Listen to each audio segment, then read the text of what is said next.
بسم اللہ الرحمن الرحیم۔ السلام علیکم۔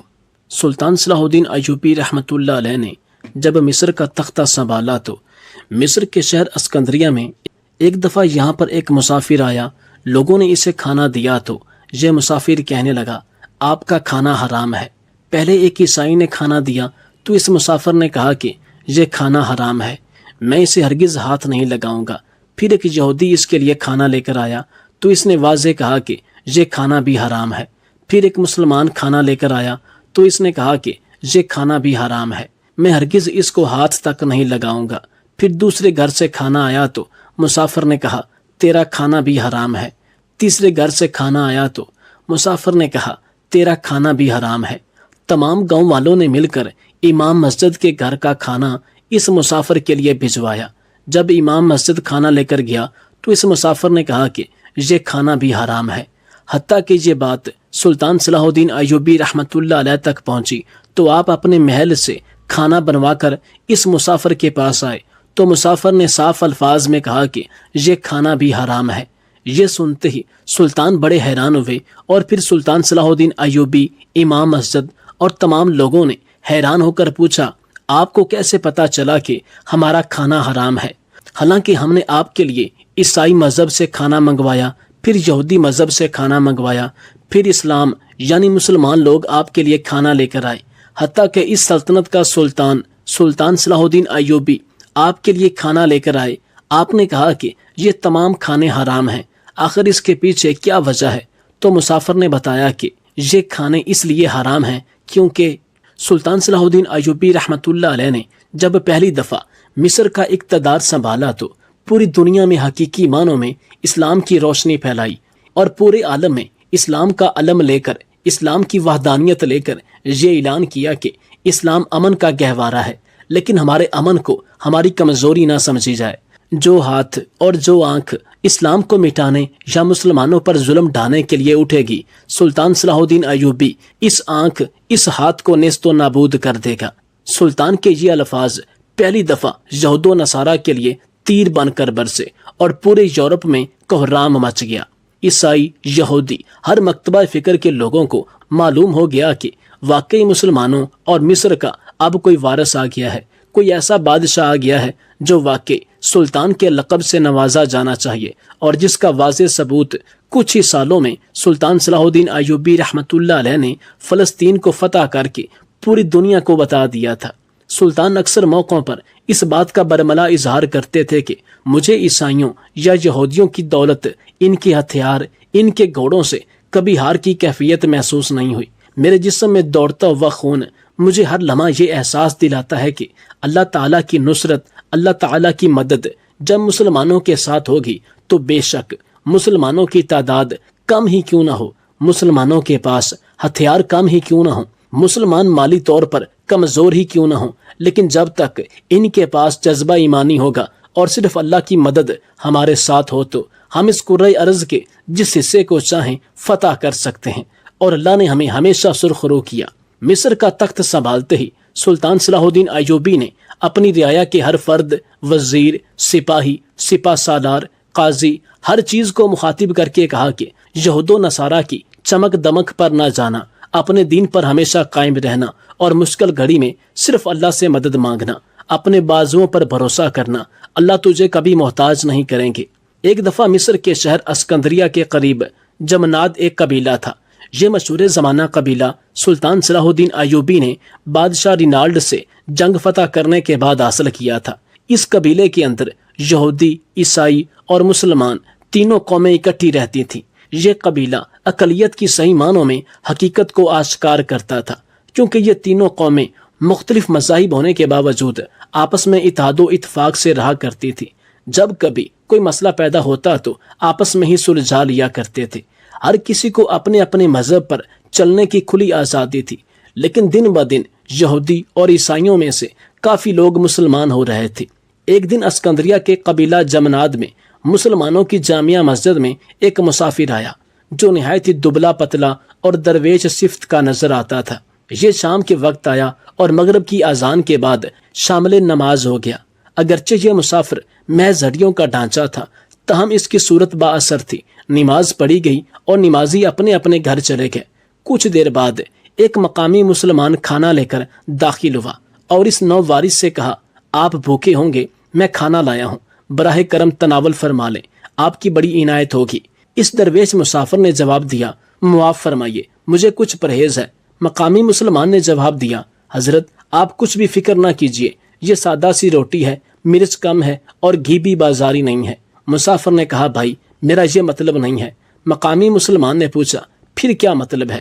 مسافر چپ ہو گیا اور مقامی مسلمان اس کے چہرے کی طرف دیکھنے لگا۔ چند منٹ بعد مسافر نے زبان کھولی اور کہا، امید ہے کہ آپ مجھے معاف فرمائیں گے، مجھے آپ سے کچھ بھی کہنے سننے کی ضرورت نہیں تھی، لیکن آپ کھانا لے کر آ گئے تو مجبوراً مجھے عرض کرنا ضروری ہو گیا ہے۔ آپ جانتے ہیں کہ شریعت اسلام میں رزق حلال نماز پنجگانہ ہی کی طرح فرض ہے۔ ایک روایت میں ہے کہ اگر کسی مسلمان کا لقمہ حلال نہ ہو تو اللہ تعالیٰ کی بارگاہ میں اس کے نہ فرض قبول ہوتے ہیں اور نہ نفل، چونکہ اس کفرانہ راز میں حلال و حرام کی تمیز اٹھ چکی ہے۔ اس لیے میں جب تک پوری طرح جان پہچان نہیں کر لیتا، میں کسی بھائی کا کچھ نہیں کھاتا ہوں۔ مقامی مسلمان نے کہنا شروع کیا، حضرت آپ نے یہ کیا فرما دیا؟ معاذ اللہ، میں حرام خور نہیں ہوں، یہ چوری کا مال نہیں ہے جو آپ کی خدمت میں پیش کیا گیا ہے۔ میں یہاں کا ذمہ دار ہوں، لوگوں کی مختلف فصلیں خریدتا اور بیچتا ہوں اور بیوپار کر کے اپنی روزی کماتا ہوں، آپ اس کا وہم نہ کیجیے۔ مسافر نے پوچھا، تو پھر آپ کی تجارت کے کسی مرحلے میں سود کا لینا دینا نہیں ہوتا؟ مقامی مسلمان نے جواب دیا، میں یہ تو نہیں کہہ سکتا، کئی مواقع پر ہم کو قرض لینا پڑتا ہے اور مقررہ شرح پر سود دینا پڑتا ہے، اسی طرح مال کے ہیر پھیر میں دوسرے سے بھی ہم سود وصول کر لیتے ہیں۔ مسافر نے کہا، اچھا میں معافی چاہتا ہوں کہ آپ کو تکلیف ہوئی۔ احکام قرآن کے مطابق وہ تجارتی منافع جس میں سود کی آمیزش ہو حلال نہیں کہلا سکتا۔ ممکن ہے کہ آپ تجارتی رسوم یا حکومتی اصرار کے ماتحت مجبور ہوں، لیکن میں مجبور نہیں ہوں۔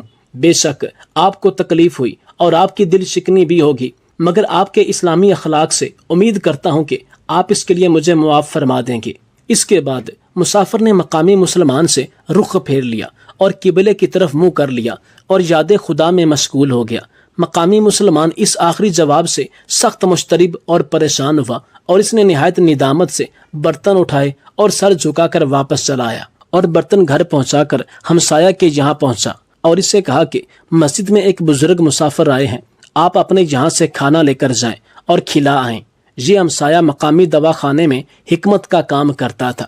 حکیم صاحب نے کھانا اٹھایا اور مسجد میں جا پہنچے۔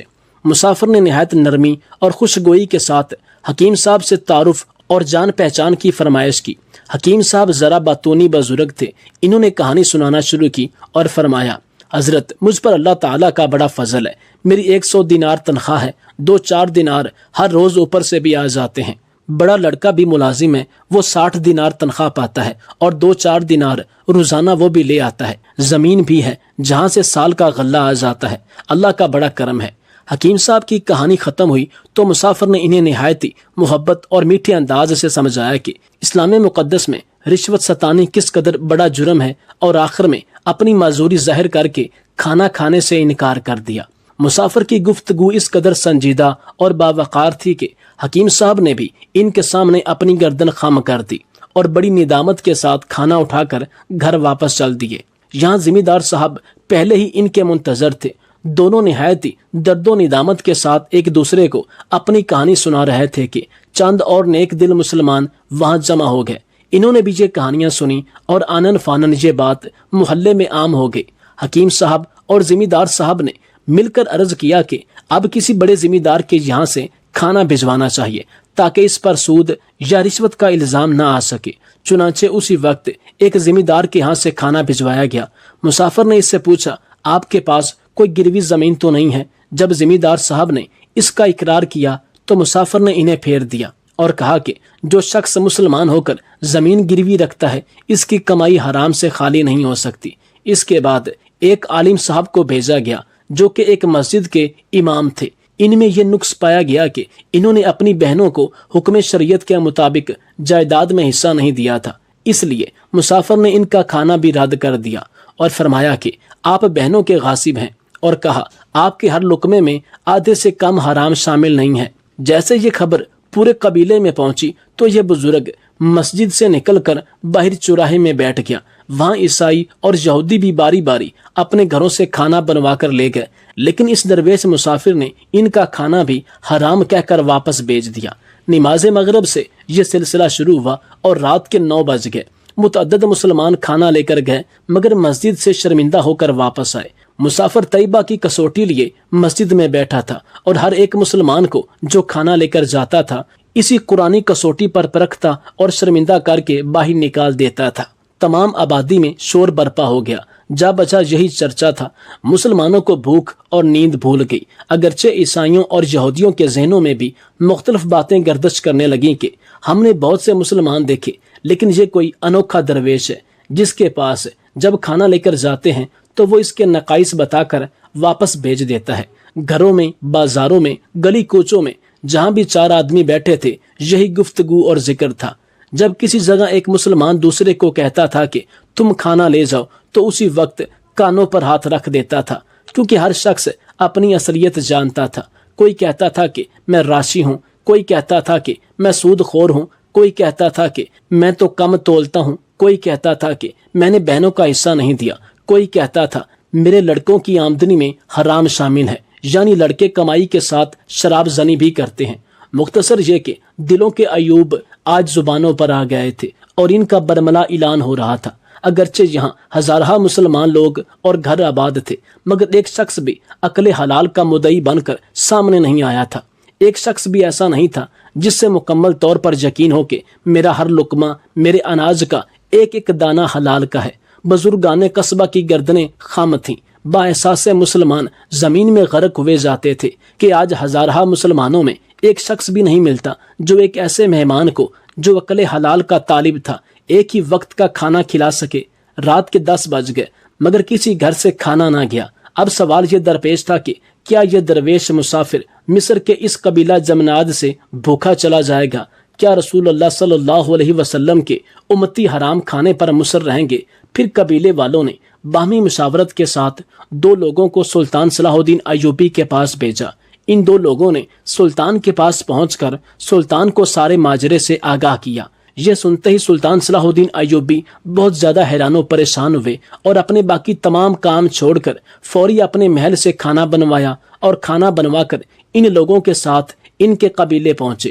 جو وقت گزرتا جاتا تھا دلوں کا اضطراب بڑھتا جاتا تھا، یہاں تک کہ رات کے 4 بج گئے۔ سلطان صلاح الدین ایوبی، امام مسجد اور باقی قبیلے والے مل کر اس درویش مسافر کے پاس گئے۔ سلطان نے اپنے محل سے بنوایا ہوا کھانا جب اس درویش کو پیش کیا اور کہا کہ میں اس سلطنت کا نیا سلطان صلاح الدین ایوبی ہوں، یہ کھانا ہر لحاظ سے پاک حلال ہے۔ درویش نے سلطان کو دیکھا، پھر کھانے کو دیکھا اور پھر ایک مسکراہٹ سجائی۔ درویش نے سلطان کو مخاطب کر کے کہا کہ جب آپ کی سلطنت میں رشوت، سود، شراب زنی، بہنوں کے حق کھانے والے لوگ موجود ہوں تو پھر آپ کا کھانا کیسے پاک اور طیب ہو سکتا ہے؟ آپ اپنے کھانے کو کیسے حلال کہہ سکتے ہیں؟ کیونکہ آپ کی مثال گھر کے ایک سربراہ کی جیسی ہے کہ جس کی بیوی، بیٹی، بہن، کوئی بھی عورت جب پردہ نہیں کرے گی تو اللہ تعالیٰ اس سربراہ سے سوال پوچھیں گے اور یہ سربراہ ان کا جواب دہ ہے۔ بالکل اسی طرح آپ پر ان سب کی ذمہ داری عائد ہوتی ہے۔ اللہ تعالیٰ نے آپ کو اس سلطنت کا حکمران چن لیا ہے۔ جب تک آپ اپنی سلطنت کے ہر ایک شخص کی نگہبانی نہیں کریں گے، اپنی سلطنت میں سے رشوت، سود، شراب زنی، بہنوں کے ان کے حقوق انصاف کے ترازو پر نہیں تولیں گے اور باقی دیگر لوگوں کے دیگر مذاہب کے حقوق پورے نہیں کریں گے، تب تک آپ حقیقی معنوں میں سلطان نہیں بن سکتے۔ اس درویش کے یہ الفاظ سلطان صلاح الدین ایوبی کے سینے کے آر پار ہو گئے۔ آپ فوری اپنے گھٹنوں کے بل بیٹھ گئے۔ آپ نے قبیلے والوں کے سامنے اس درویش سے کہا کہ جس طرح آپ نے مجھے اس زندگی کے بارے میں ایک المناک سبق دیا ہے، ایسا سبق مجھے کبھی کسی استاد نے نہیں دیا۔ آپ کی آنکھوں سے آنسو جاری تھے۔ آخر لوگوں کے اندر امید کی کرن جلوہ گر ہوئی۔ ایک شخص نے کہا میں ابھی بہنوں کا حصہ دیتا ہوں، اور اس نے دینے کا پختہ ارادہ کر لیا۔ دوسرے نے کہا میں گروی زمین چھوڑتا ہوں، اور اس نے چھوڑ دی۔ ساتھ میں یہ بھی برملا اظہار کیا کہ کیا فائدہ ایسے رزق کا، ایسی جائیداد کا جس سے میں صرف روٹی بھی حلال کی نہ کھا سکوں۔ تیسرے شخص نے کہا میں آج کے بعد کبھی سود نہ لوں گا، اور اس نے سود کا کاروبار ترک کر دیا۔ مختصر یہ کہ آن کی آن میں اسکندریہ کے قبیلہ جمناد کے بے شمار مسلمانوں پر توبہ یا استغفار کے دروازے کھل گئے۔ کسی نے رشوت چھوڑ دی، کسی نے جھوٹی گواہی کا پیشہ چھوڑ دیا، کسی نے راگ رنگ سے توبہ کر لی، تو کسی نے یتیموں کا غصب شدہ مال واپس کرنا طے کر لیا۔ ان سارے معاملات کو دیکھتے ہوئے یہودیوں اور عیسائیوں کے جتنے بھی لوگ اس قبیلے میں آباد تھے، سب نے کلمہ طیبہ پڑھ کر خود کو ہمیشہ ہمیشہ کے لیے مسلمان کر دیا۔ ایسا نظارہ تاریخ نے کبھی نہیں دیکھا تھا کہ ایک حقیقی درویش کے آنے سے مسلمانوں نے اپنے اندر موجود تمام کوتاہیوں، برائیوں کو ختم کرنے کا ارادہ کر لیا، اور جنہیں دیکھتے ہوئے یہودی اور عیسائیوں نے خود کو دائرہ اسلام میں شامل کر لیا۔ اس کے بعد تابعین کی جماعت کھانا لے کر مسافر کے پاس آئی اور اسے بتایا گیا کہ اسکندریہ کے قبیلہ جمناد کے تمام یہودی، عیسائی مسلمان ہو چکے ہیں، اور بے شمار مسلمان اب اللہ کی بارگاہ میں جھک گئے ہیں۔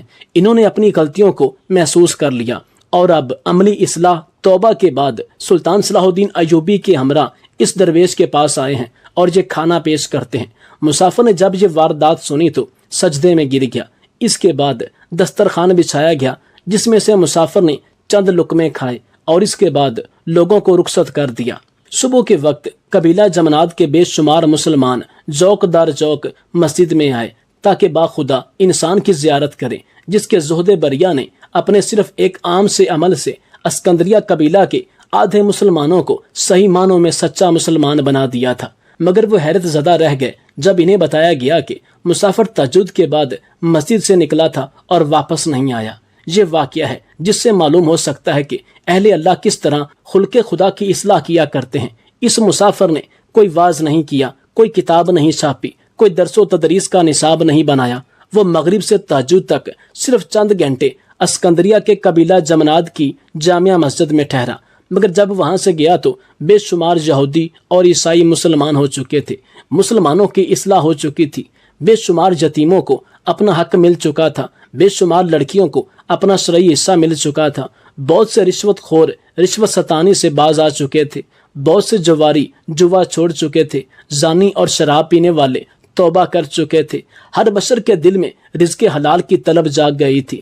یہ سب کے سب لوگ تقریباً وہ تھے جن پر صدہن مرتبہ قرآن پڑھا گیا، 20 مرتبہ واعظ سنائے گئے، اور جن سے متعدد مرتبہ پنچایتوں نے جمع ہو کر اہل حق کے لیے حق کے مطالبے کیے، مگر وہ ظلم و ستم سے باز نہ آئے۔ لیکن اب وہ ایک ہی رات میں اس طرح از خود گناہوں سے تائب ہو گئے کہ گویا انہوں نے کبھی گناہ نہیں کیا تھا۔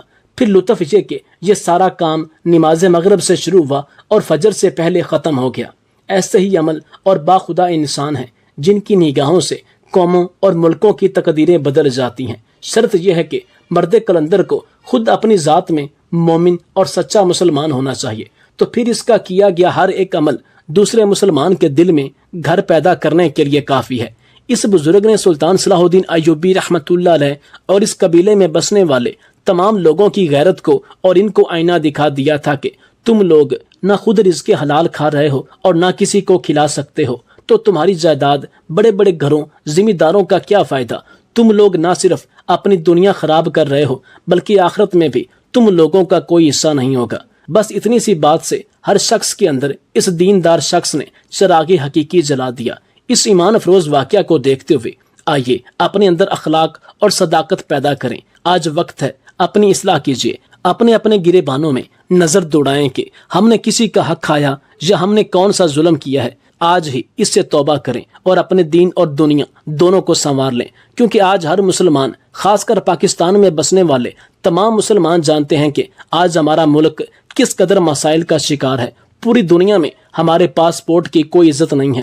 ملک پاکستان میں بسنے والے مسلمانوں میں سے 95% ایسے مسلمان ہیں جو صرف نام کے مسلمان ہیں۔ رشوت ستانی، سود، زنا، شراب اور دیگر ہر وہ برا عمل، ہر وہ برا کام کر رہے ہیں جس کی دین اسلام میں ممانعت ہے۔ تو پھر ہم لوگ بحیثیت قوم کس طرح ترقی کر سکتے ہیں؟